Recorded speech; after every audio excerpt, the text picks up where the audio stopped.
It's so great to see you. Now, we did just hear from the PM there, so he was obviously on the campaign trail with Chris Minns. What else did he have to say?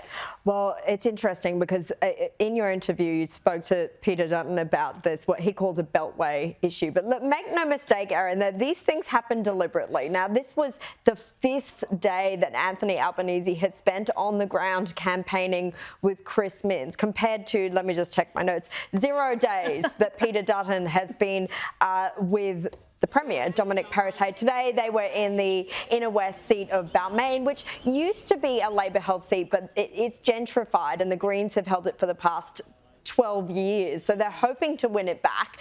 It is the case that pre-polling is opening tomorrow, so these are the precious last hours before the early votes can come in. They did the typical things. They cuddled kids and babies. They had a coffee with a local member. Then they went to the pub, and I can reveal that Chris Minns had a 0 alcohol beer. Oh, stop it. Yes, he did. Dave Hughes, who's coming up very shortly, comedian, is a 0 beer fan.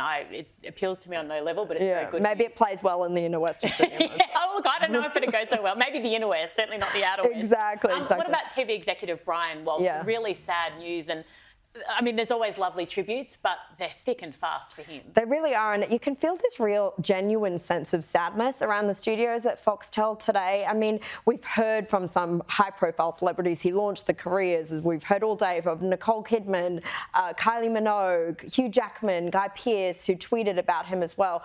But it's just, I think you can really tell a lot about people from, the not, I don't want to say the no names, but the not so big names. Like even the woman on reception today, she was so sad because she's worked with him for so many years, and she had the most lovely things to say about how genuinely wonderful he was to her. So shout out to Colleen on reception. I hope you're doing okay as well. That's really beautifully said. And that was the same with Dad when he passed. It was Senator Jim Molan, for those who don't know, so many incredible former Prime Ministers, big names, but it was the everyday punters that would have meant more to him than anything else that were there. Really beautifully said, Caroline. Thank you so much for your time.